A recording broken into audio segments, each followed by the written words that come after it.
This is Tony, and I live in the Houston and Galveston area. And for the past year, we have been inundated with chemtrails. They are literally being sprayed daily. These chemtrails are massive and completely cover our sky, turning the blue sky into a milky white blue. The visual part of this video is actual video of them spraying chemtrails in our area. In the audio portion of this video, you will find amazing, if not alarming. This broadcast was taken while I was at work, explaining in detail the effect that it's having on our planet. So get ready for one of the most fascinating programs you will ever hear. So grab a cup of coffee and fasten your seatbelts because we're going to go on a wild ride. Earth Files Earth History presents Clyde Lewis with Ground Zero.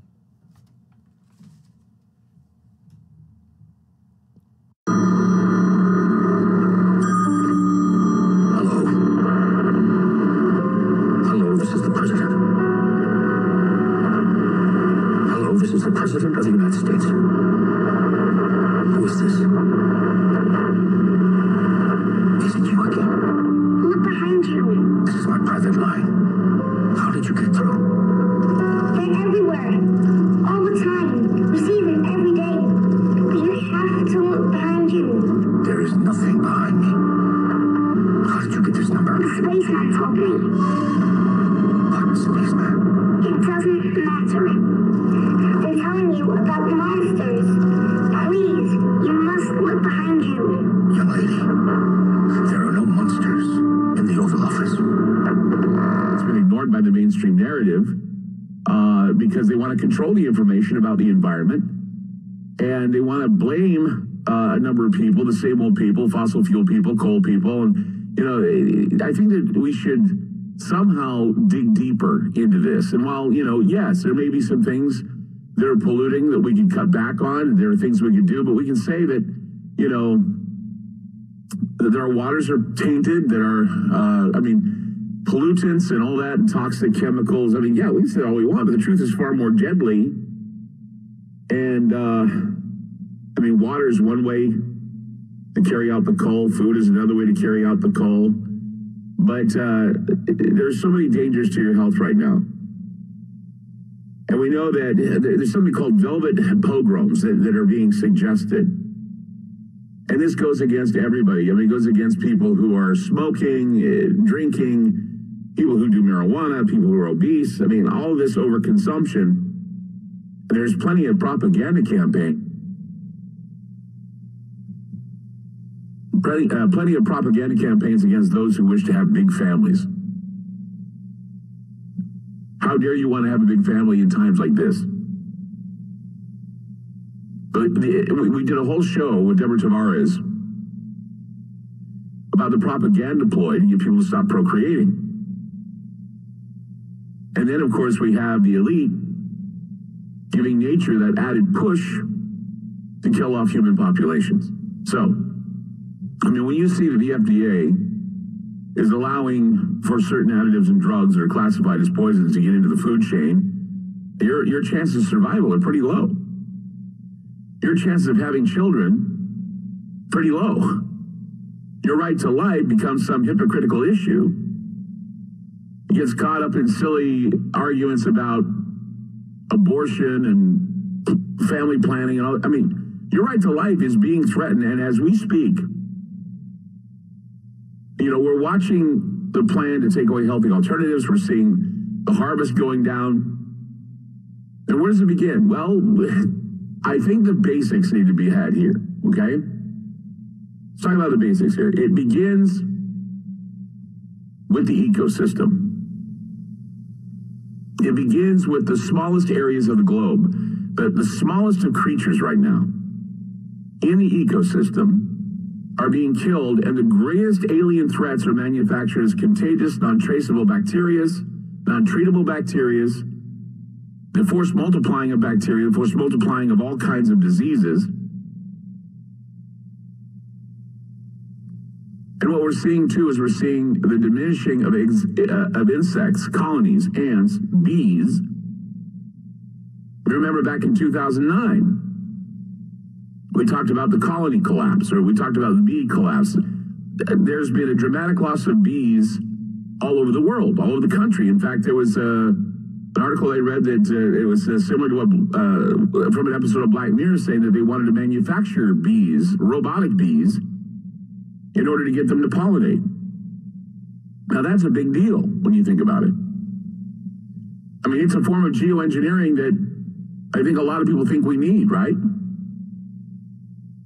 We geoengineer mosquitoes to kill other mosquitoes. That gives us the disease Zika. Now, no one can talk about what would happen yet with the bees that were not natural bees. But bees are a keystone species, right? They're vital to the food chain on our planet.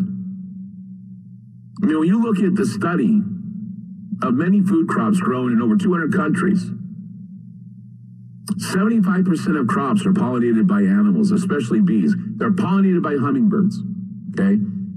Butterflies sometimes move the pollen around. So when we look at how honeybees are affected,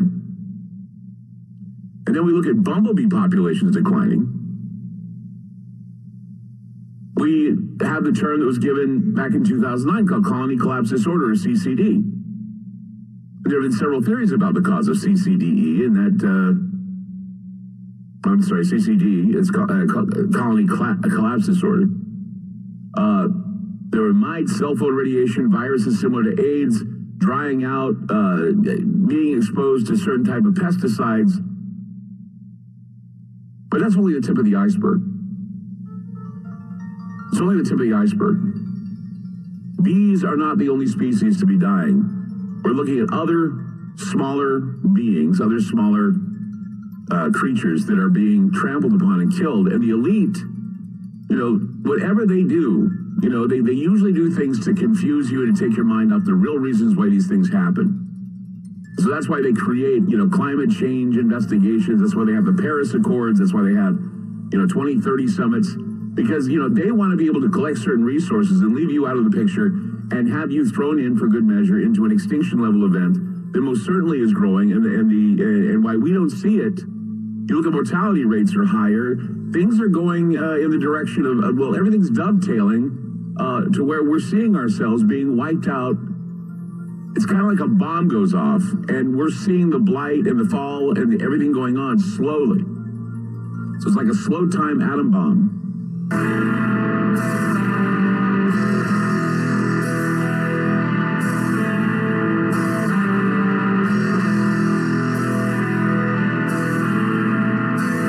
I'm Clyde Lewis.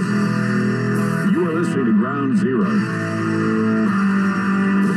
So going back, talking about the colony collapse of the bees, someone just texted me and said, why don't you talk about white nose syndrome? This is something that's an emerging disease in North America where bats, about 6.7 million bats have died from white nose syndrome. And, you know, we're trying to figure out why species of animals are dying, why insects are dying, while bees are collapsing. And, you know, you can go back and look throughout history and you realize that we have leadership that ignores these things. There are elite oligarchs that control leaders, and they provide them assistance in trying to do everything in their power to bring about some trauma-based control of the people. Now, I have had deep concerns lately about the dark command within the deep state and the same old war hawks being tapped for positions in the Trump administration. And I believe that my worries are warranted, and those who are woke without identity politics being their sole purpose in life know that the oligarchs have always been laying in wait to destroy the planet as they go about their business of empire building. As is always the case, when oligarchies rule, imperialism is the goal, monopolization is instituted, manipulation applied, and power is unduly expanded, which is the defining nature of empire. Now, when we understand that oligarchy and the systems that support it depend on our ongoing collective consent, perhaps we can save ourselves by being aware of what problems they create as they attempt to gain full spectrum control of this planet, as they attempt to cull the population, as they attempt to bring down population. And that includes some animals too. I mean, many years ago, during the biggest hype of the global warming fears, there were scientists who were saying that the planet was facing something akin to an extinction-level environmental catastrophe. And the entire process of a scientific scare gave way to all sorts of movements towards pressuring people into believing that anthropogenic global warming was indeed a reality and that there needed to be some very drastic measures that needed to be carried out in order to avoid a major environmental catastrophe. It was argued that perhaps the planet was beyond repair, even beyond repairing itself, and that it was mankind's responsibility to go in and do a surgical operation called geoengineering. Geoengineering of the planet has been called many other things: climate engineering, climate remediation, climate intervention, and in some circles it's compared to planetary chemotherapy. You gotta poison the entire well. You got to break the environment in order to get the environment to be up within the 2-degree mark that they want to see lowered, the climate summit, the Paris Climate Summit. Well, skeptics argue that there is no way science has the power to control the weather. We know that that's nonsense. They do have the power to control the weather. Science has said that they have the power to actually take certain extreme conditions, and they can actually fiddle with the atmosphere, and they will do it if necessary to somehow save the planet from extinction. I know that when we speak of geoengineering, immediately we think of chemtrails, but there's more to geoengineering than just chemtrails. And I know that aerosol spraying or chemtrails are very important in the big scheme. However, there's more to the story, and it needs to be exposed. I mean, I don't know if anybody has ever heard of ocean iron fertilization, but that's another way that they're screwing with the planet. In fact, the amount of carbon dioxide removed from the atmosphere may be much lower than predicted. And so what we do is we take dump iron ore into the ocean, and then as carbon is taken up by plankton, this is released back into the atmosphere from dead plankton rather than being carried to the bottom of the sea and sequestered. So the idea of ocean iron fertilization, and people who feel they need to do that, they basically put that in there to create dead plankton in order to shoot something up in the atmosphere. That certainly is another way to geoengineer the planet in such a way that it can ruin, the ecosystem, or at least ruin the oceans, the bathysphere. They can really do a job on the bathysphere. In fact, there was a guy a while back named Russ George. They called him a madman, and he felt that it was his duty to combat global warming with his company Planktos. And Plankton's big idea for combating global warming is that you dump some iron into the ocean that creates a massive phytoplankton bloom, then the algae absorbs carbon dioxide through the processes of photosynthesis. And the idea that he proposed was declared risky and possibly reckless, and it was. The thing that was overlooked by him and his band of mad scientists is that when algae dies, it emits methane, which is worse for the atmosphere than carbon dioxide. However, the obvious risks of dumping chemicals into the ocean did not faze George, and his half-baked effort at geoengineering, it didn't stop him. George dumped 100 tons of iron sulfate in the Pacific Ocean. 100 tons. And the first reports during the project, which appeared in a British newspaper, this happened in 2012, they called it a rogue geoengineering scheme and the largest in history and in blatant violation of international treaties. Critics suggested that Russ George had persuaded the Haida Nation village of Old Masset on the Queen Charlotte Islands of Haiti Quai to fund a project by promising that it would be possible to sell carbon credits for the carbon dioxide taken up by phytoplankton. What happened, though, was an earthquake. However, they couldn't attribute it to him. They couldn't find reason to attribute it to him. But see, you start messing with the planet that way, you can trigger an earthquake. You drop trails into the sky to somehow cool the planet, and you cause problems. You cause weather problems. So the idea that geoengineering is being used by the elite and the oligarchies with charismatic people running the show, I mean, it's not out of the question anymore. And it's not just trails, it's dropping iron sulfides and other things into the ocean. It's putting other things into the air to try and block it. And what's really funny is that in the beginning, people like Al Gore and others said, oh, this is nonsense. But something happened, and I found out today during Document Day, something happened that may change the minds of these climate scientists.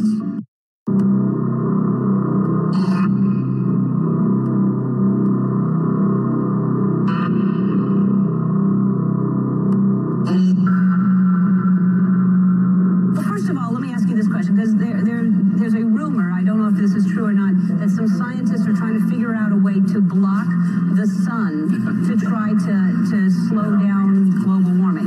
Yeah, it's a measure of the feeling of desperation that some of them feel. Are they really thinking they could do that? Well, some of them are seriously proposing, and I think it's completely nuts. Yeah.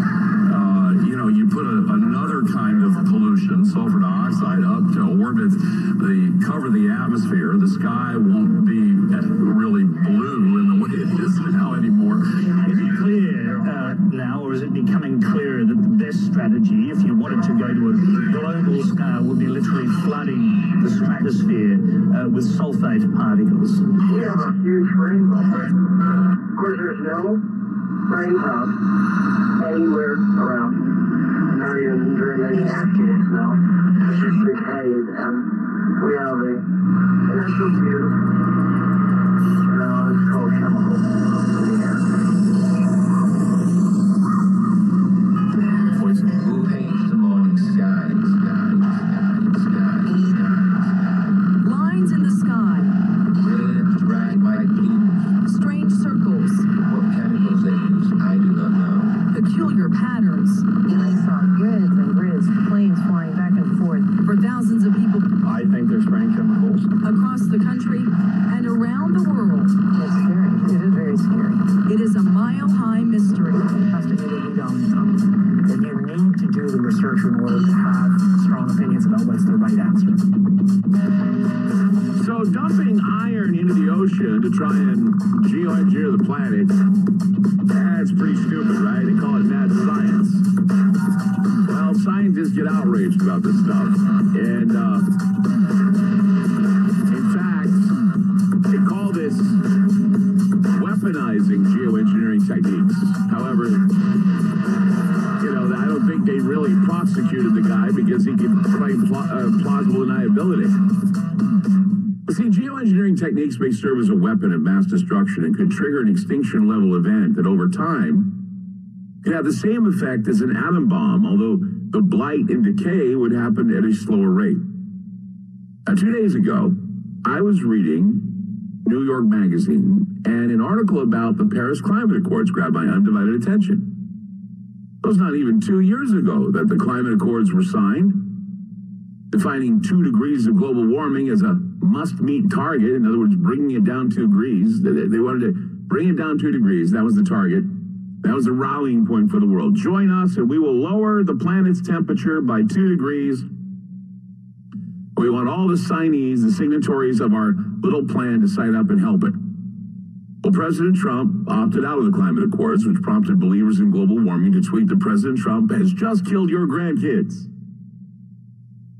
I remember that. I remember when President Trump backed out, I thought it was a great idea that he backed out, but everybody else was saying, they just killed our grandkids. Oh my God, what are we going to do? Global warming. Ah! Well, this New York Magazine article that I was reading is now saying that the Paris Accords are losing their credibility because now it appears that the target temperatures they set out to accomplish are not even meeting their mark. In fact, they have flatlined, and there are some scientists that are arguing over the credibility of the studies that have concluded that the planet is now warming. The target countries in the Accords have not brought down their carbon emissions, and that's something else to consider. They signed on to bring down their carbon emissions, and they have not succeeded in doing so. The International Energy Agency announced that carbon emissions grew 1.7% in 2017 after an ambiguous couple of years. Optimists hoped represented a leveling off or peak. Instead, the emissions are now climbing again. Even before the new spike, not a single major industrial nation was on track to fulfill commitments that actually were made by the Paris Treaty. Now, Trump's abandonment of the accords has opened up a door for China to say that they would reduce their carbon emissions. But again, they have not proven, or nor have they tried to do that. So here we have all of these people paying into this fund for the Paris Accords. Every single one of them saying, oh yeah, we will do whatever we can to reduce carbon emissions. They have not done it. None of them have done it. And Donald Trump pulled out of it. So let's just take a minute and think about the irony of all this. All of these guys who were criticizing the United States for not being part of the Paris Accords are now not even meeting their requirement of lowering carbon emissions, so they can at least lower the temperature 2 degrees. So China's saying, well, the Americans backed out. Maybe we can do some good. Let's see what we can do with it. But a lot of people are saying now the Paris Accords are being considered a failure. And those who know better knew in the beginning that they were a fraud to begin with. They knew it was. This has not stopped climate change advocates from sounding the doom alarm, however. No, and that, they want to use more scary language so they can revive their lost cause, which, it certainly is a lost cause. The scaring and the doom-mongering of global warming is not working anymore. The Paris Accords, countries saying, oh, we're committed. They're not committed. They don't take it seriously. They say they do on paper. They say they do in front of the camera. But in reality, they did not reduce their carbon emissions in the last 2 years. So they kick around Trump saying, you didn't sign the treaty. Well, it's better that he don't sign the treaty and doesn't comply than have a bunch of people sign on board and not comply either. Who's the dishonest one here? Who's being the most dishonest?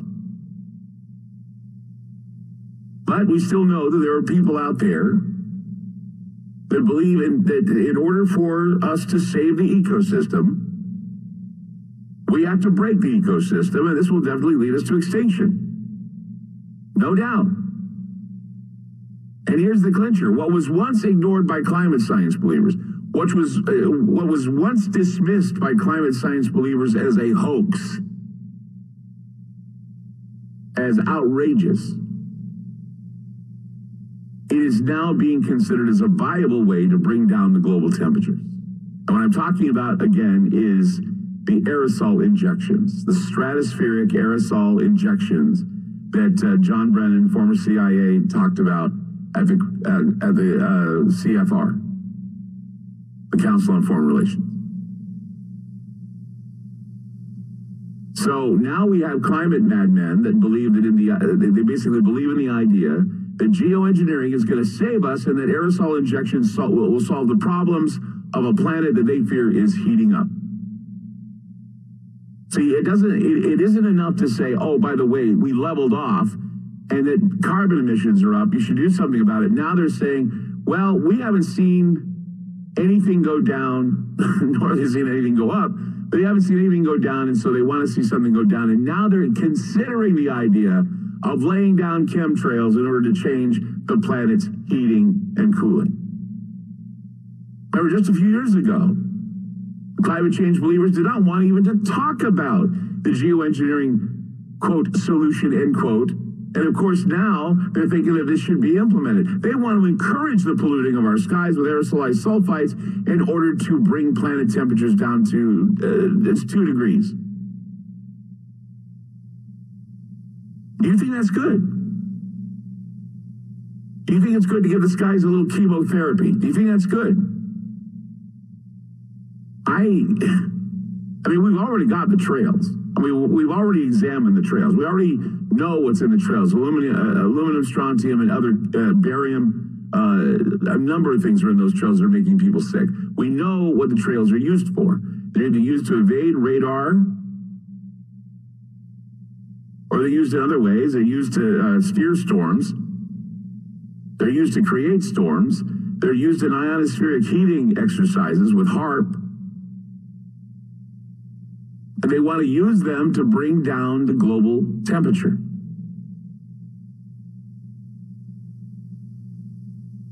They want to use them to John Brennan said, well, you know, when he was at the CFR, he said, yeah, I'm really excited about this whole SAI program, which is stratospheric aerosol ejections. Because he says, oh, this would reflect the heat back to the sun the same way volcanoes would do, the same way volcanoes were doing it back in the old days. Well, go back to 1998, John, and realize there's been some private organizations and other companies, probably even companies that are hired by foreign companies or foreign agents that want to spray us with chemicals. And they're doing so in order to combat global warming by weaponizing, or actually using weaponize certain tools for geoengineering. I think people should be concerned because now this is going to be, you know, now that the climate science people are jumping on board saying, well, we didn't get the temperatures brought down with the climate accords. We didn't get the emissions changed with the climate accords. Every country that committed to lowering their carbon footprint has not done so, which means that they don't take it seriously, people. That's the whole point. I hope people understand this.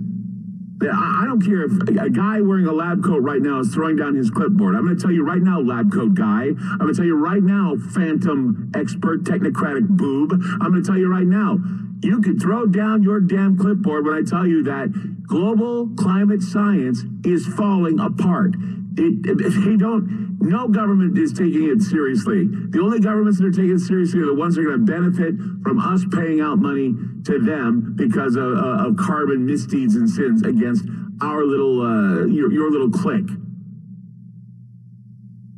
It's the only reason why anybody would be angry. It's the only reason why anybody would take it seriously. The countries that were target countries to prepare during the Paris Accords and signed up to be part of that happy little family didn't bring down their carbon emissions. They probably, I mean, they had 2 years to do it. They didn't do it.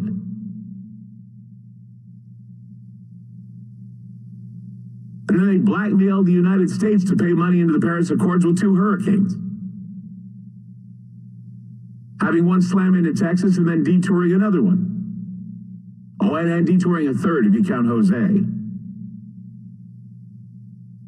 So, you know, when they're weaponizing these geoengineering tools, whether it be ocean iron fertilizers or somehow, you know, changing weather patterns or, you know, causing hurricanes to be force multiplied, whatever they're doing, they're going to now, since they can't seem to get it done any other way, they want to go through the geoengineering process to bring the temperatures down 2 degrees.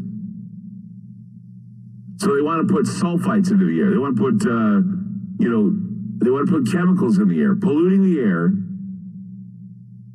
and crushing the ecosystem in hopes that if they crush it, it'll grow back to being better.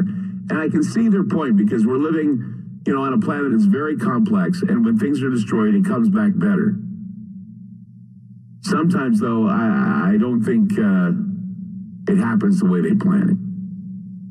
Certainly not when you're dealing with a fragile ecosystem like ours. But don't you find it interesting that, you know, the 2 degrees they were looking for to drop, it didn't happen. In fact, it flatlined. And then when they did some investigation, they found that the countries that signed on with the Paris Accords weren't even keeping their deal at lowering their carbon emissions, and that was 2 years ago.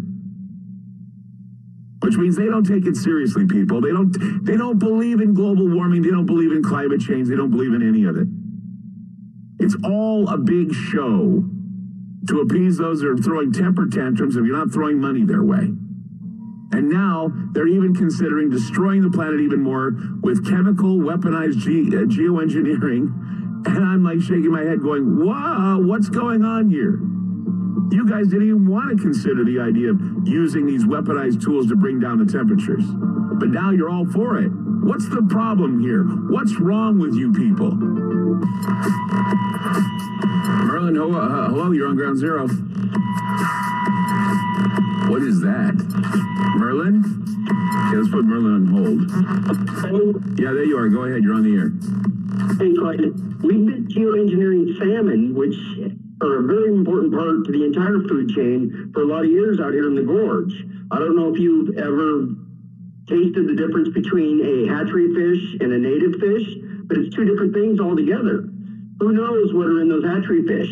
I mean, the salmon go up the river, they spawn, they die, turn into fertilizer, and the new life adds back to the ocean, and it's a big circle of life. Mm-hmm. Who knows also, what have they been doing in the woods for the last 25 years since Clinton closed down the woods here in the Northwest?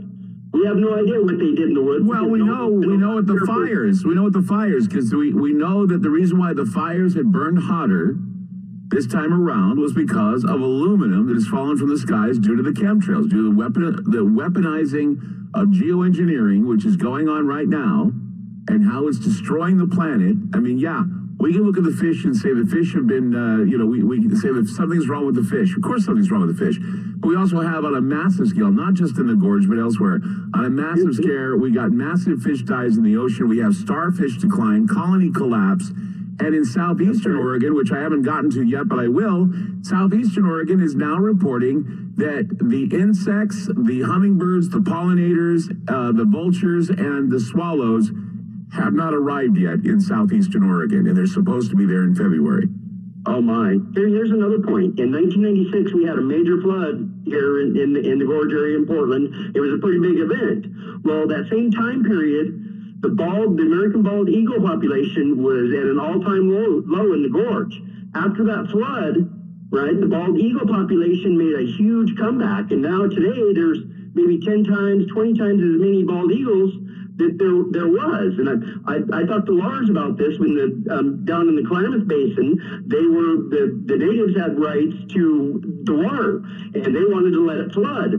Well, the farmers didn't want to let it flood because they wanted it for irrigation. Well, when you flood, you cleanse. It's like a cleansing for the earth, right? It allows that stuff to come back. And this is the kind of stuff that we've been doing to our environment for 100 years or more, is we do something and it reverberates around the whole entire environment. You can't do anything that doesn't affect something else. It's what the native people say. It's all connected. Well, it's all connected. All my relations. Yes, it's a deadly butterfly effect is what it is. And I have always said that, we need to pay attention to what's going on over here because it may affect what's going on over there.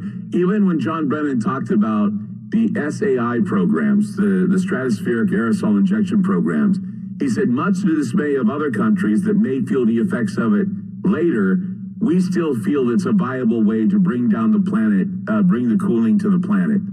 And so he said, we don't care if this causes a hurricane or causes a nor'easter, or if it brings down the polar vortex. We don't care. Just as long as we can keep the planet cooler by 2 degrees. They're going to screw up the ecosystem. They're going to kill off the fish and wildlife. And by all indications, we're seeing that happen now. We're seeing that, in fact, Linda Moulton Howe filed a report on Earth Files, and this is where I was inspired to talk about this.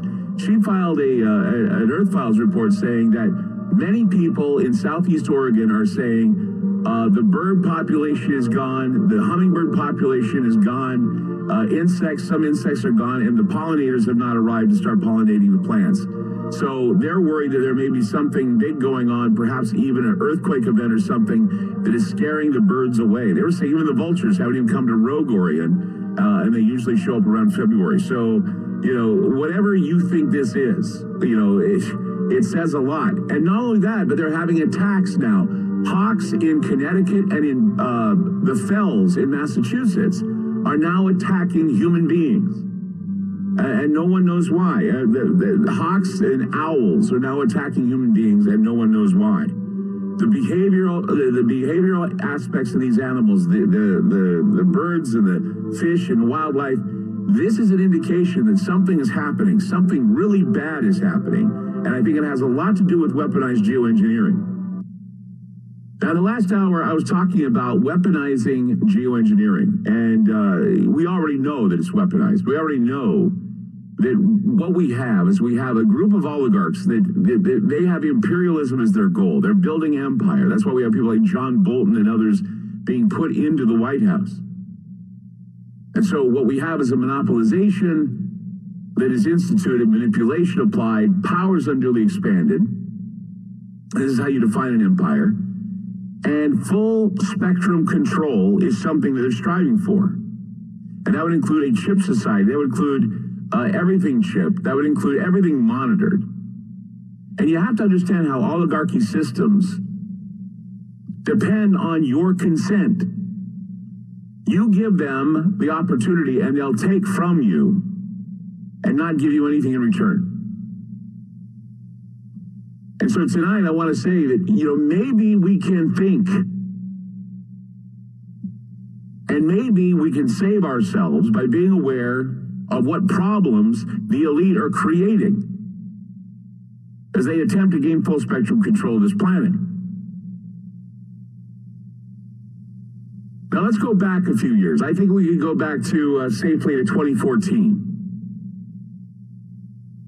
Back in 2014, we started 15, 16. It was around the time the movie The Day After Tomorrow came out.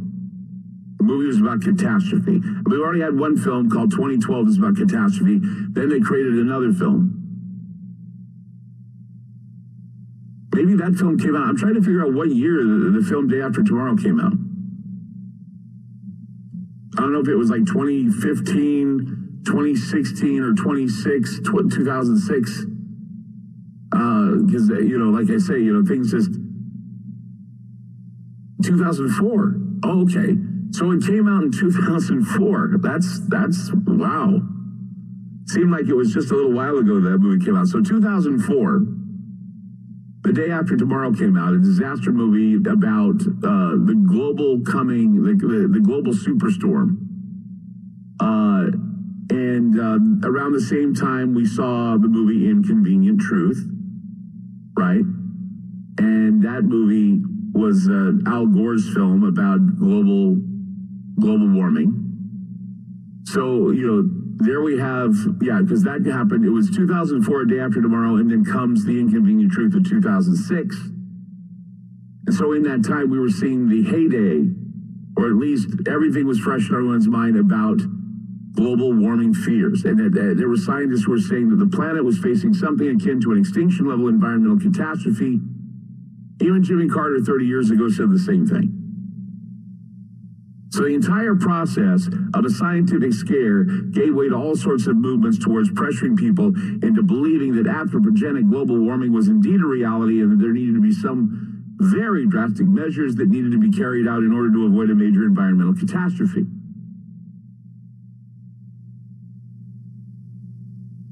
Then there was an argument that stated, a number of scientists were saying, that the planet was beyond repairing itself, that it couldn't repair itself anymore, that for some reason they knew that the planet could repair itself. They threw out all resilience theory, they threw out all complexity theory and said that it was mankind's responsibility to just go in and do a surgical operation on the planet, and that was geoengineering.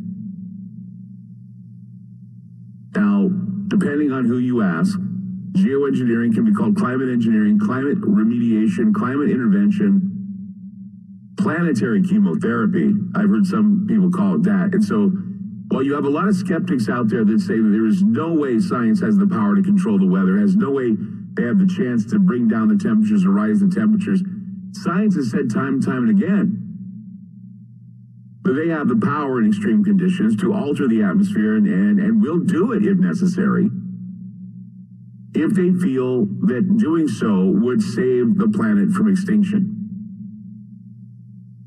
And I know that many times when I talk about geoengineering, the first thing we talk about is chemtrails, but I want to talk about something right now that I really didn't get into much, and that is ocean iron fertilization.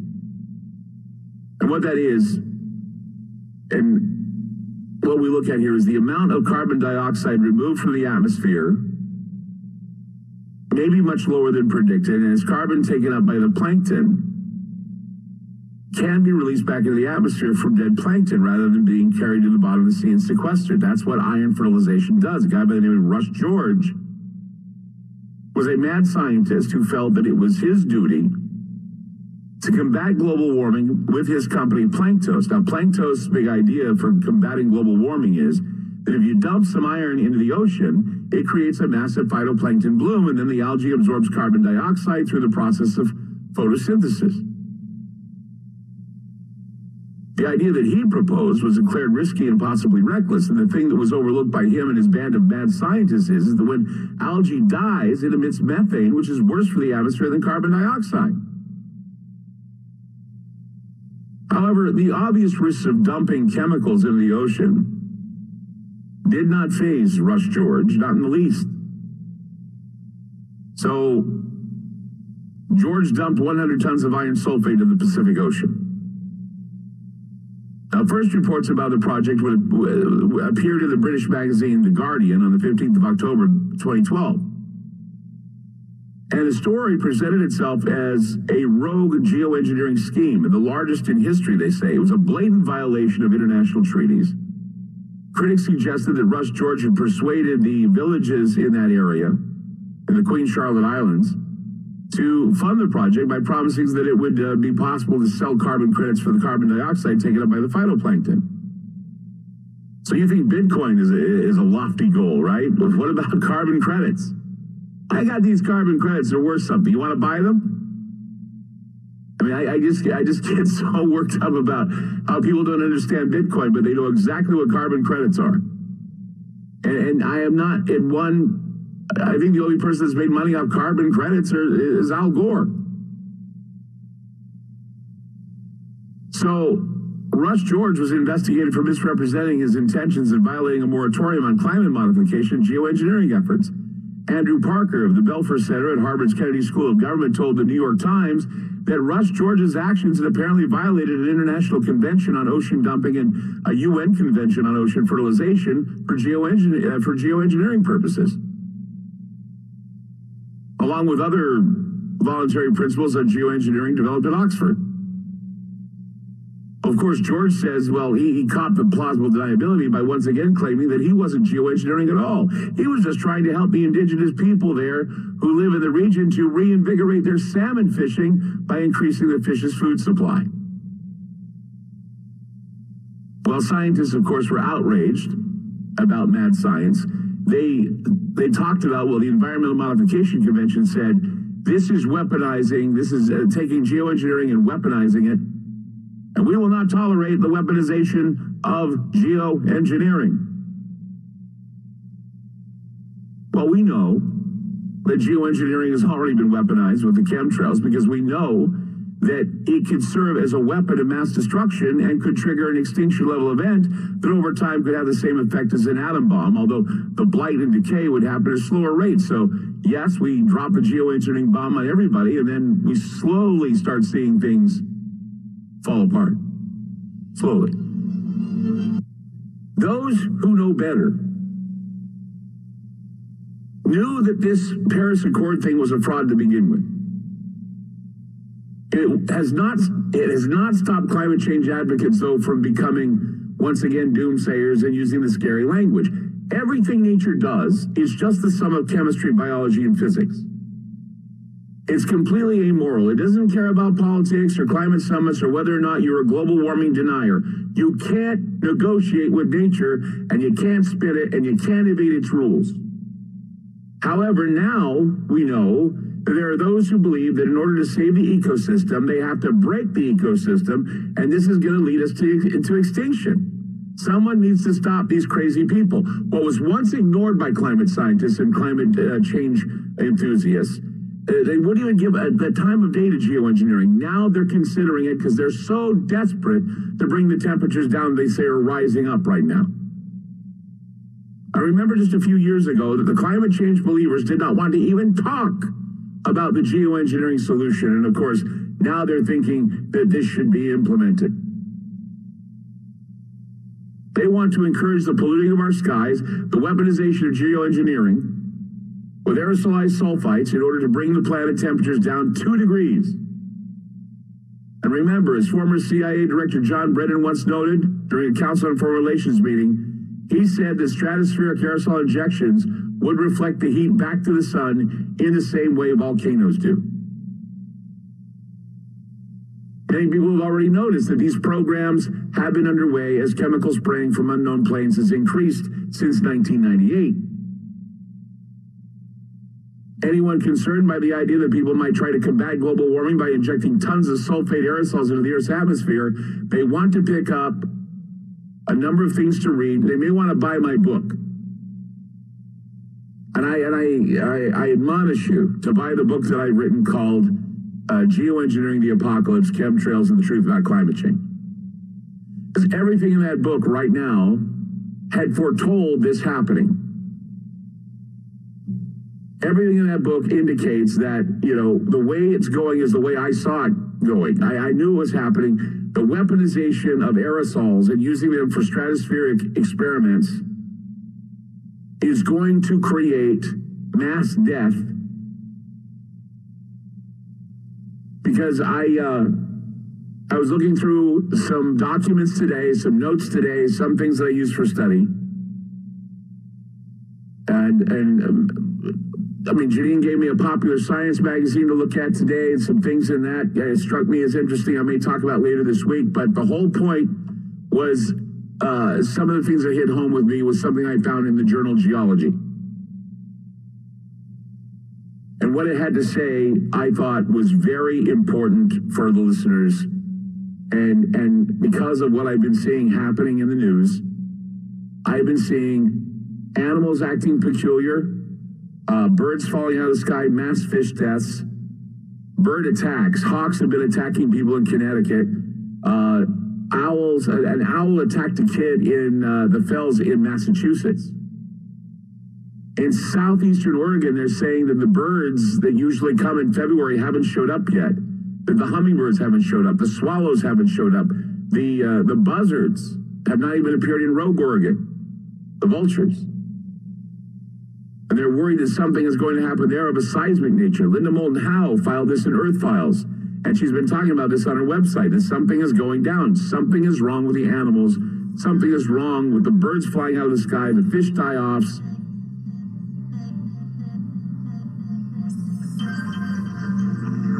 So I think it's very important that we talk about this tonight.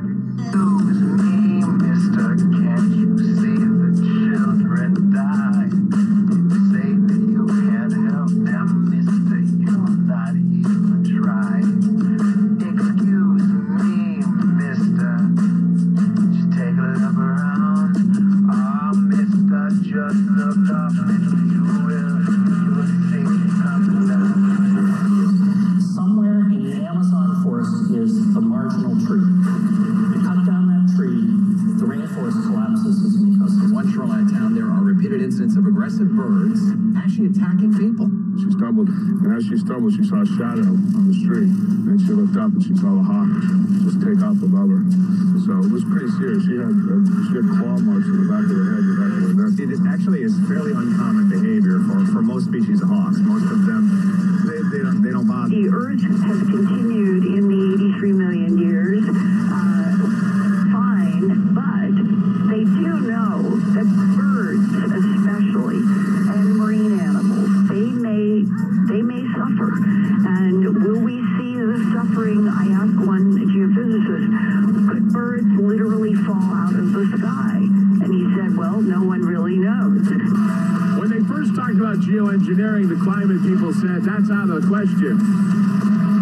Then came the grim reality. The temperatures aren't lowering fast enough to meet the climate requirements. Countries are not fitting the bill by reducing carbon emissions, so now they want to do something drastic. And we knew this was going to happen. We knew that they would encourage polluting the skies with aerosolized sulfites in order to bring planet temperatures down 2 degrees.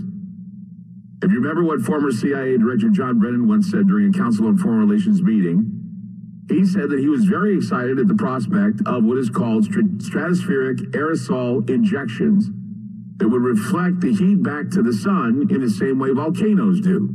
Here he is again. Another example is the array of technologies, often referred to collectively as geoengineering, that potentially could help reverse the warming effects of global climate change. One that has gained my personal attention is stratospheric aerosol injection, or SAI, a method of seeding the stratosphere with particles that can help reflect the sun's heat, in much the same way that volcanic eruptions do. An SAI program could limit global temperature increases, reducing some risks associated with higher temperatures and providing the world economy additional time to transition from fossil fuels. This process is also relatively inexpensive. The National Research Council estimates that a fully deployed SAI program would cost about $10 billion yearly. As promising as it may be, moving forward on SAI would also raise a number of challenges for our government and for the international community. On the technical side, greenhouse gas emission reductions would still have to accompany SAI to address other climate change effects, such as ocean acidification, because SAI alone would not remove greenhouse gases from the atmosphere. On the geopolitical side, the technology's potential to alter weather patterns and benefit certain regions of the world at the expense of other regions could trigger sharp opposition by some nations. And he says that with such a smirk, too. He has to think, well, this could cause opposition from some nations because if we're using this type of technique, if we're weaponizing the sky, literally weaponizing the sky, this could cause some problems for somebody in Gublab, Yugoslavia. We don't care about the people who live in Gublab, Yugoslavia because, well, we need to take care of the climate in our neck of the woods. This isn't a world thing. This is just us. See, many people, though, have already noticed that these programs have been underway as chemical spraying from unknown planes has increased since 1998. They're just giving it a kiss and seal of approval for the mainstream. That's all it's for. Anyone concerned by the idea that people might try to combat global warming by injecting tons of sulfate aerosols into Earth's atmosphere may want to pick up a few things to read. And like I said, I was reading Geology the other day. I was reading New York Magazine the other day. And there was a story that there was a St. Louis scientist who was at Washington University. And he and his colleagues were talking about, okay, so they want to create the same conditions that happen with volcanoes, right? And they want to do it because they could probably bring down the temperatures. Well, they described what happened when pulses of atmospheric carbon dioxide and sulfate aerosols were intermixed at the end of the, what is known as the Ordovician geological period more than 440 million years ago. The simple answer was that when these sulfates were injected into the air with aerosols brought forward by volcanoes, the result was mass death. The result was mass death. Mass death in the seas, mass death with animals, strange animal behaviors where species of birds and other animals attacked one another and eventually died off. 85% of marine animal species disappeared forever. The end of the Ordovician extinction, as the event was called, was one of the 5 largest mass extinction events in Earth's history. Although the gases were injected into the atmosphere by massive volcanic eruptions rather than from planes, the scientists have provided a case history that reveals the potentiality or the potential instability of planetary scale climate dynamics. Figuring out what caused the end of this extinction, what caused this extinction to happen, or any other mass extinction in the Earth's history, is very difficult because the ancient atmospheres and oceans have long since been altered beyond recognition. Even more so with the arrival of us. Our industrial age and even our military and now the planes and the weaponizing of geoengineering. It's proposed that when we look back at 440 million years ago, the extinction levels took place in 2 long pulses of gases being injected into the atmosphere from volcanoes. The first wave of eruptions laid down a base of sulfides, whose weathering then drew down atmospheric carbon dioxide. The climate cooled in the southern hemisphere of the planet. The cooling might have lowered the tropopause, which is the boundary between 2 layers of the atmosphere with different temperature gradients. The second wave of volcanic eruptions then injected extraordinary amounts of sulfur dioxide above the tropopause, abruptly increasing the Earth's amount of sunlight it reflected. So this led to the first and largest pulse of extinctions. They messed, or the volcanoes messed with the climate and disrupted the climate. This killed a lot of species of animals. Many species perished. So while plane aerosols are not as powerful as volcanic clouds, the buildup of geoengineering clouds could create a gradual cooling trend which would lead to strange animal behavior, death of certain species, and eventually the same behaviors in humans until we too become candidates for extinction. You see, animals they're like the canaries in the coal mine, and their behaviors prior to any catastrophic event are usually realized after the fact. You remember when they had that tidal wave, that tsunami, and they wondered, where did all the animals go before the tsunami? They all went away, and then they came back eventually. The reason why is because they knew something was up. They knew something was going on.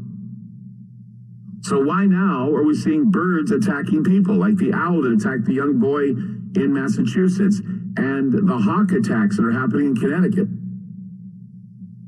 These are some things that, we need to pay attention to because, back in the day when the volcanoes were doing it, there's no one around to pretty much figure out what was happening with the animals. But the fact that we are now living in the times where clouds of atmospheric tinkering are evident, we have the advantage of watching the animals and their behaviors and whether or not they're giving us a warning if something is not right with the planet. You can set aside for the moment the damages inflicted upon people from chemtrails, geoengineering campaigns, and HAARP facilities, and realize that domestic animals, wildlife, and others are now being affected far worse in many instances due to their size and total exposure to the out-of-doors elements. They're outside a lot more than we are. They're exposed to more of the elements than we are. And we also need to understand that insects and pollinators are very important to our ecosystem, and yet people probably don't know they are rapidly approaching a time when there will be a complete loss of insects due to geoengineering. Now, one of the inspirations about the show tonight was Earth Files and the report by Linda Moulton Howe. The people of Southern Oregon are alarmed because they have noticed that that many insects and birds have disappeared from their areas where they live. Southeastern Oregon or Southern Oregon is a rural area. And so they see birds and they see all kinds of creatures, vultures, hummingbirds, and swallows. In the Rogue Valley, they're virtually non-existent. In fact, Oregon, when you're looking at, according to some Oregonians, some of the people there, usually these birds arrive in the area around February. But so far, it's been hard to find them. And many believe that this indicates that there may be a seismic event that could happen in the area. Or this could mean that something's going on geoengineering. I mean, when I went to the Comic-Con on the coast last weekend, it was the Oregon Coast Comic-Con. They did not plan for bad weather, but the weather was so bad. I remember when we got there, this is something rare for Oregon. We were going through the lower hills areas before we get to Tillamook, and it was covered in snow. It felt more like Christmas than it did March. And I'm sure that when we got there, they planned on everything to be warmer because where we had the Comic-Con was in a hangar, and the hangar was cool. It was cold. The rain was cold. The fog was cold. It was almost as if it was going to snow again, which meant that the vortex itself, the cold vortex, had been pulled down once again, and we were in the middle of it. Today, we've had temperatures in the 70s. Last weekend, temperatures remained in the 30s and 40s. So this could be a seasonal thing, this could be a weather thing, could be a number of things. But many people are saying that no, they think something's up. Many people are saying they're now feeling tired, heart palpitations, tiredness, feeling like something isn't right, feeling that something is imbalanced in their bodies, coughing, sneezing, and another thing, phase B or plan B of the CDC's report on flu. They're saying another flu's out there, and it's going to take people again. You're not out of the woods yet. Now, why is it that we're getting hit with these large strains of flu? Why do we hear about diseases like Disease X? What is happening to the planet? Well, could it be that they've weaponized geoengineering and that we are the victims and the guinea pigs yet again? And as I said, with the birds and the hummingbirds and the vultures and the pollinators all gone in Oregon, and we have police in Connecticut saying that hawks are dive bombing and even clawing people's heads. This article, several people in Fairfield have been attacked by birds in recent weeks, police say. They say the hawks have been flying out of the sky and clawing people in the head. The Boston Globe reported that near Fells, Massachusetts, a young boy was also attacked by a giant bird. The boy who was attacked believes that the creature that attacked him looked like a very large owl, one he said that was about 5 feet tall. Sounds like a Mothman story. Great horned owls reside in the Fells. They nest in the winter there. They're bigger, more powerful birds, weighing about 4 pounds and capable of flying 40 miles per hour. Great horned owls are notorious for their stealth and strength. They strike without warning. Their feathers are adapted to minimize noise during flight, and their long, needle-sharp talons can apply sufficient pressure to snap the spine of their prey. So I ask you, what is precipitating this kind of behavior by the birds? Why are insects, bees, hummingbirds, and other wildlife absent from southeastern Oregon? What is going on in Connecticut? Well, scientists are saying that we can pretty much tell what is coming if we see how the animals are behaving. The animals are behaving quite peculiar. Well, human beings are too, but right now we can see that the animals are doing the same. Fish are dying off, birds are falling from the sky, and we're still having questions of what's going on in our environment to change this. I believe that radiation toxicity and weaponized geoengineering is causing this. I know that many of you probably have some strong opinions about what's going on here. The Paris Climate Accords, of course, are a sham now. They're falling apart. The countries that signed on said that, well, they were analyzed them and found that with the 2 years that they've had being involved with the Paris Accords, they have not brought down their carbon emissions. The temperatures have peaked or they flattened. I don't know, it depends on who you listen to. But now we're hearing about the endorsement of weaponized geoengineering to bring down the temperatures.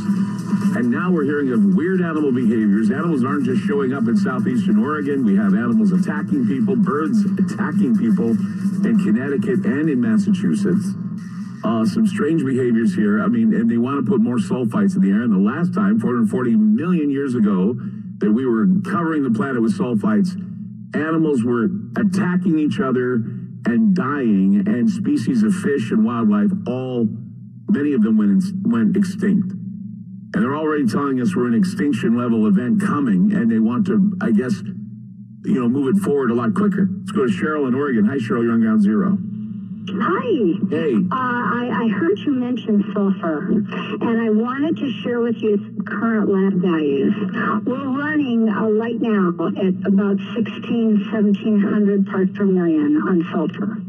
1680 when last taken. So they are using sulfur aerosol and with the program that they're using, for the aerosols. Mm-hmm. And then we also, though, had a bigger problem, which you touched on, and that was with methane.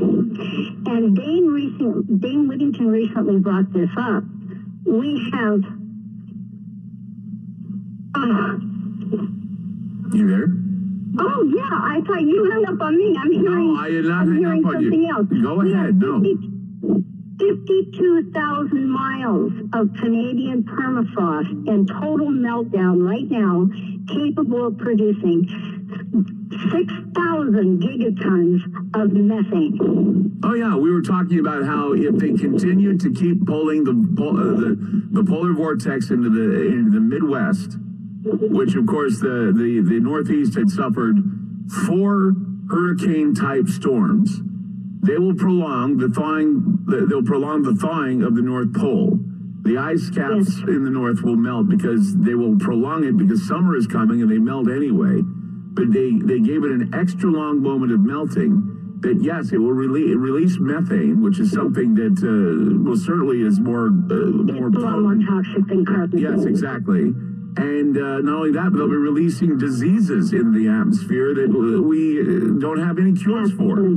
They've already inserted a lot of pathogens. As I saw one happen, and watching the hurricanes, I saw a plane tip, and it seemed like it just went like gangbusters. The hurricane intensified. Well, yeah, I mean, they can steer storms, they can intensify storms, they can create these problems, and And I don't know why they're doing this. And well, I can tell you the sinister reasons why they're doing this. It's the cult. They want to kill people. Plausible deniability. I agree with you. But they're already doing a number on the animals. So pay attention to the animals. Pay attention to the birds, the bees, and the other animals, the wildlife, because what you're seeing is you're seeing the canaries in the coal mine. They are most definitely showing behavioral patterns that aren't healthy.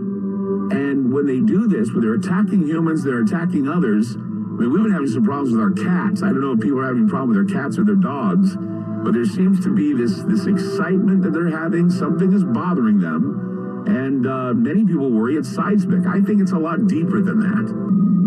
Join me on a journey where getting lost is the only true destination.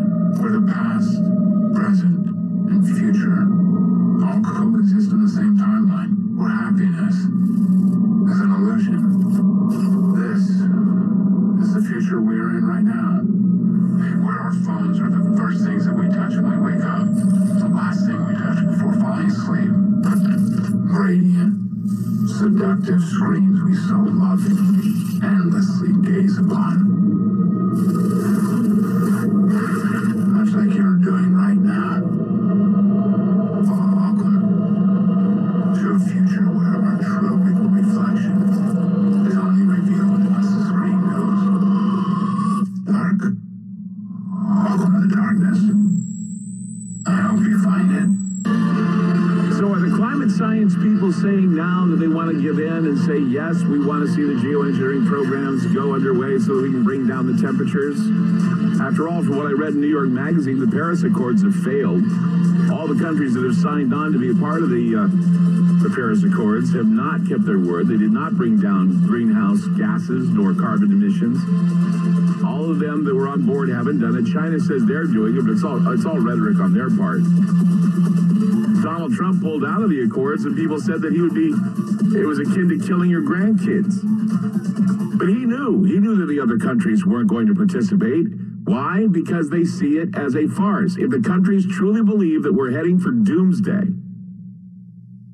then what they do is they would reduce their carbon emissions. But no, they're giving themselves an excuse to continue the geoengineering and the weaponizing of geoengineering trails. They're doing this because they want to be able to justify their cause.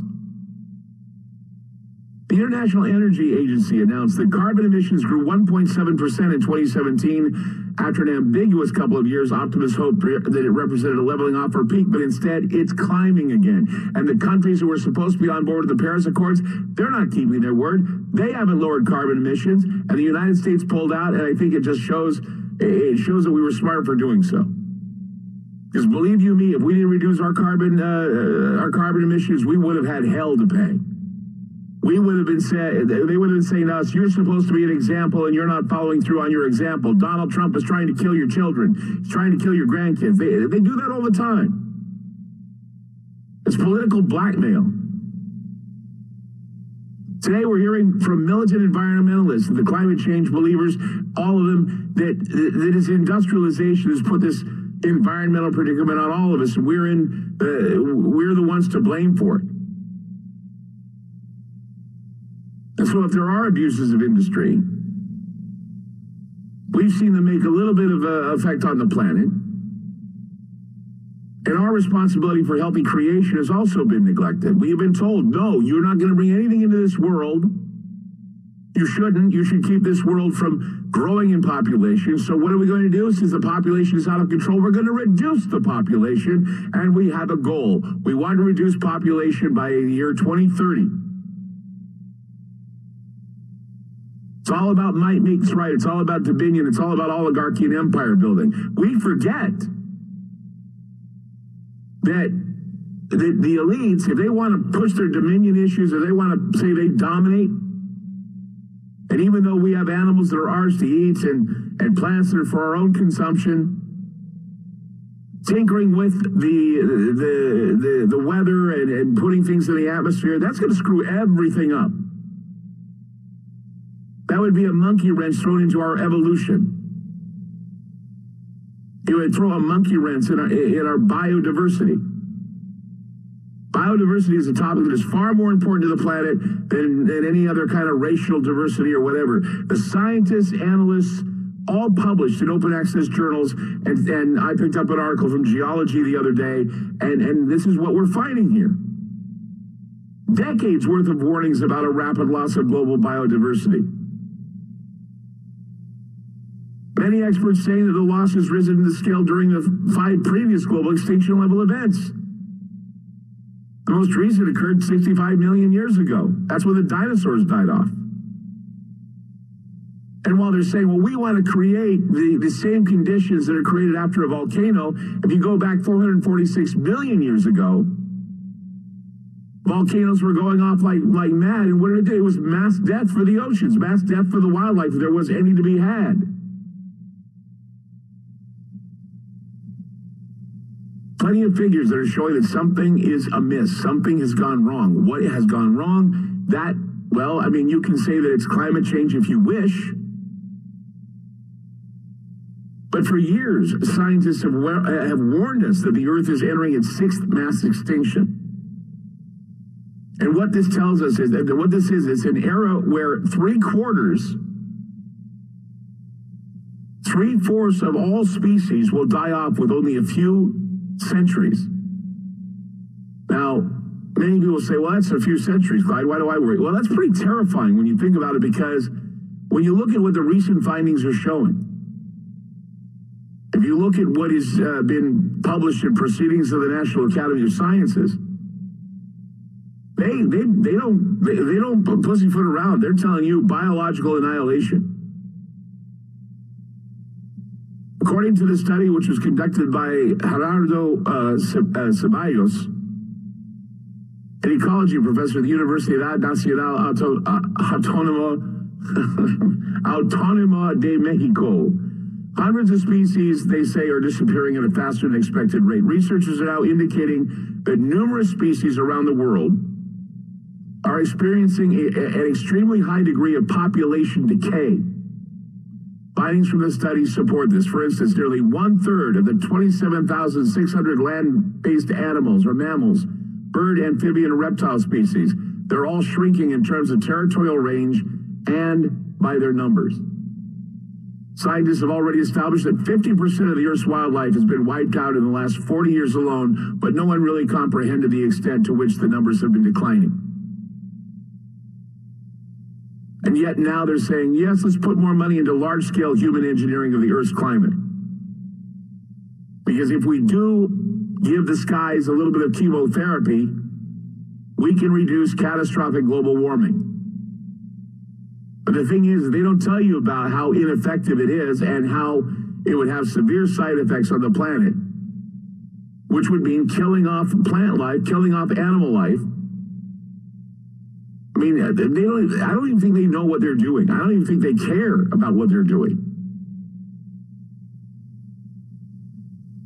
But Linda Moulton Howe recently filed with Earth Files a story about what's going on in southeastern Oregon. People there are saying they're not seeing the birds that usually come around February.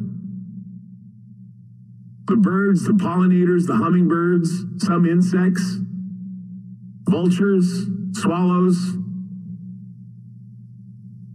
And that's terrifying, because that could mean either there's something wrong, or there may be some seismic activity, some earthquake that could happen. I mean, there are a lot of things to think about here. We also have colony collapse still happening. The bees are dying off.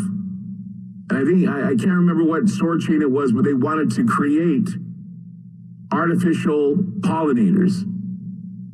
Robot bees, to be exact, that could go around pollinating. That's like something out of Black Mirror, if you've ever seen that TV show. 888-673-3700. That's 888-673-3700. Let's go to Emmanuel in Texas. Hi, Emmanuel. You're on Ground Zero. Hey, how's it going? Good. No, I was telling the guy who answered the phone. I'm over here in San Antonio, and I've seen a lot of posts, and I read a little bit about the chemtrails, you know, in the sky, and I don't see them too much over here. I mean, I hardly ever see them. But this past weekend, I was in New Mexico by White Sands, and you definitely see them out there a lot more. So I was wondering, I mean, is there a certain, I mean, I haven't read into it too much, But is there a certain part of the country that they concentrate on, or states, versus another? Every place in the world complains of these chemical trails. Some places, I mean, most places get them worse than others, and they do spread and they do cause weather problems. I do know, however, that there's a lot of spraying that goes on the Pacific coast. And by the time these trails spread out from the oceans to the land masses, they create major storms. So if heavy spraying goes on in the Pacific Northwest, or if heavy spraying goes on in California, the way the weather travels is these clouds end up building upon themselves, and we have major storms in the Midwest. They've also found a way to lay the trails below the polar vortex, pulling the cold weather system into the Midwest and keeping those cold temperatures there on the East Coast with their nor'easters, thus keeping the caps, or actually the Arctic area, warmer. So is this something they're already admitting to, or are they still trying to hide this from the public? No, they're saying that they want more money in order to do this. You heard what John Brennan said. He said, I am particularly interested and happy to hear about SAI programs. Now, they're not going to call them chemtrail programs, because chemtrail is a buzzword for conspiracy theorists. But calling it an SAI program or a stratospheric aerosol injection program, then that's exactly what it is. We can call them SAIs and not feel bad about it, because it's something that John Brennan talked about. It's something that many people have brought up in meetings and secret think tanks and groups that want to try and change the climate. Wow, so I mean, so we are seeing, like what I saw over there, is definitely they're spraying up there as well. Oh, yeah, they most definitely are, I'm sure. They don't dissipate. You see them up there for a while, they just spread out. It's not like moving clouds, you can kind of tell them. Right. But it's not just that. I mean, they're putting iron ore in the oceans now. They want to see if they can get the plankton to die off so they can release other gases in the atmosphere. As was said earlier, you know, if we melt the ice caps and keep the thawing going, we have methane being released in the atmosphere. These guys, I mean, either they know what they're doing, which is creating an ecosystem collapse or an extinction level event, or they don't know what they're doing and they need to be stopped. Either way, we lose. And now they've got more reasons to decide to do this, because the Paris Climate Accords have failed. Temperatures aren't going down and emissions are going up. And they said, oh, we'll bring down the carbon emissions. That'll help you bring down the temperature. Not happening. So now what was once said to not be a topic of climate change, becoming a topic of climate change, which is geoengineered trails or weaponized geoengineering. I call it weaponized now because we see what it's doing to the wildlife and to the people. We've known this for a while now, but now it's important to speak up. I think another thing that's most interesting about these documents dealing with weaponized climate geoengineering, something I didn't know, and this is what they're also warning people about. There is in Nature, Ecology, and Evolution, if you read what it says in there, it basically looks at how geoengineering would affect biodiversity on the planet, right? Species dying off, acting peculiar, attacking other species, even attacking humans. Well, the scientists have this mixed opinion on what could happen if we started a spraying program, putting sulfites in the air, then immediately stopped the program because we decided to back out of it. Well, here's the deal. They're saying that it cannot stop once it's begun.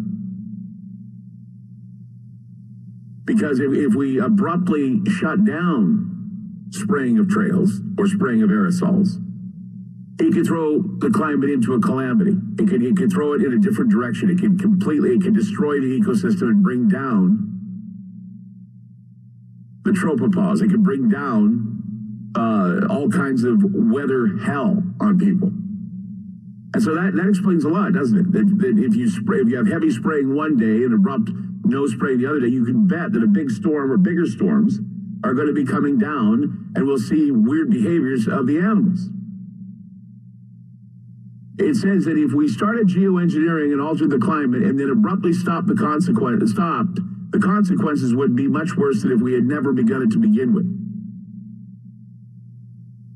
So now they're saying, well, you know, we can do it, but if we stop it, we'll have a problem. And if you say stop, we'll stop. But hey, we're not going to take any responsibility for climate mayhem. Let's go to Joe in Ohio. Hi, Joe. You're on Ground Zero. Hi, Clyde. Hey. Have you ever noticed how scientists never seem to talk about what they can control? They can't control. A lot of times, yeah, they can't. They don't talk about it because it's a very, very touchy subject. Yeah. Remember Fukushima? Of course, 2011. Well, try to imagine it's still going on. It can't be contained. No. So you have poison, our ecosystem being poisoned day in and day out. Mm-hmm. And I think Mother Nature is just plain pissed off at us. Well, I don't know what Mother Nature is doing. I mean, if you push Mother Nature, she pushes back. So with all the toxicity in the air, with the way they're using weaponized geoengineering, with the way they're laying the trails and putting iron in the oceans, I would say, I think that Mother Nature is kind of barfing back some problems and that we will be in the crosshairs. But the problem is we're seeing it now with the canaries in the coal mine. We're seeing the animals, we're seeing the fishes die, and we're seeing the birds attacking human beings. Now, I mean, do you remember the hundreds of whales that ended up on the shores? Did you ever see that video? Oh yeah, there have been reports of whales washing up just recently, and also we've been seeing a lot of fish washing up. Remember the starfishes, the way they would die, the starfish calamity, the problems there last year? They said it could be a Fukushima thing. Well, yeah. I mean, we've got plenty of toxicity to think about, but when they intentionally bring toxicity into the atmosphere and say, well, this is something we can do to combat global warming because, quite frankly, the countries that we signed on for the Paris Accords don't take it seriously and they're not bringing down their carbon emissions. So I guess now we're going to have to entertain the idea of pretty much screwing up the atmosphere in order for the atmosphere to kick in again. It's like basically killing it in hopes that it'll revive again. It'll never happen. They're just gonna make it worse because they don't know what they're doing. Well, look how the chemtrails are making everything worse. I mean, they're talking about aerosol injections. They've been doing aerosol injection all the way. We go back to 1998 when they were first doing it. In the 1980s, they were already proposing that this would cause some trouble in the future if the trails left behind in the plains would change the weather and change the climate. And it is. Yeah, it really is. It is messing everything up. And it's causing people to get sick. Oh, yeah. It's causing people to get sick. It causes animals to act peculiar. It's causing this white nose syndrome on the bats. They're dying from that. I mean, gosh, I could go down the list of all these extinction level things. I mean, we're looking at extinction of animals. We're looking at some that are going to be disappearing, like elephants, for example, rhinoceros. I mean, there are a lot of creatures that are going to be extinct within the next 10, 15 years. I think we're in the beginning of the end times. I really do.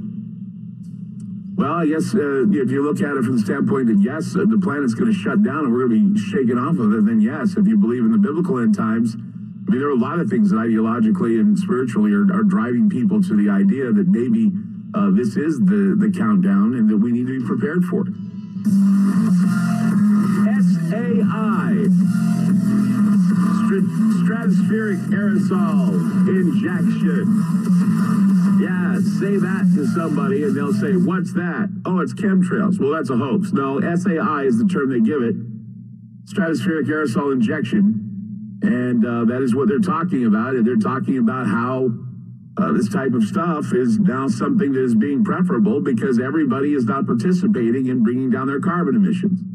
They're not lowering the temperatures to the satisfaction of the technocrats. So they're going to go in and they want to destroy the atmosphere by putting more trails in the sky that are already causing problems. 888-673-3700. Let's go now to Karen in Maine. Hi, Karen, on Ground Zero. Hi, that was fast. How are you? Good. Okay, so I've called before and I always come across really silly on this show, but I'm going to be brave and do it anyway. So in regards to what you were saying about them saying once they start the geoengineering, they can't really stop. I kind of think that I believe that it would be tricky to stop. However, I believe that they're just trying to justify not even trying to stop. Well, no, not really. They've said that, that if they stopped, that it would cause weather problems for 70 years. Yeah. So what we'd be seeing is if they abruptly stopped the geoengineering process, we would see weather change, and it would be a force multiplied change for 70 years. They worry it'd be climate heating But then again, it could go the other direction and be climate cooling. Yeah, well, I'm sure that that's all true, but I think that if they had their minds set on it, they could gradually take steps to ease off. Yeah, they would, and it would cause weather problems for 70 years. I don't know. Is there? What do you mean you don't know? You know what chemtrails do to the skies? You know what it does to the weather? Yes, but the thing is, it's something that can't keep happening. 70 years of bad weather. That's the choice we have since they've screwed up the ecosystem. I'm sorry, but that's how it is. Well, you know, they can stop. I'm not saying that they shouldn't stop. They should stop. But if they stop abruptly, 70 years of bad weather. I'm saying they're scientists, and they could figure out a way to change this if they wanted to. That's right. They have 70 years to figure out how to change it. The thing is they've already taken a dump on our atmosphere, and people say that it's all a big hoax. So if we decide that we want it stopped and they stop it abruptly, that they've already done, 70 years of bad weather. That's how we're going to have to deal with it. I don't think they should stop it abruptly. I think they should have a plan and slow it down and Karen, you're not listening to me. Karen, you're not listening to me. You're not listening to me. Regardless, if they slow it down, we have 70 years of bad weather.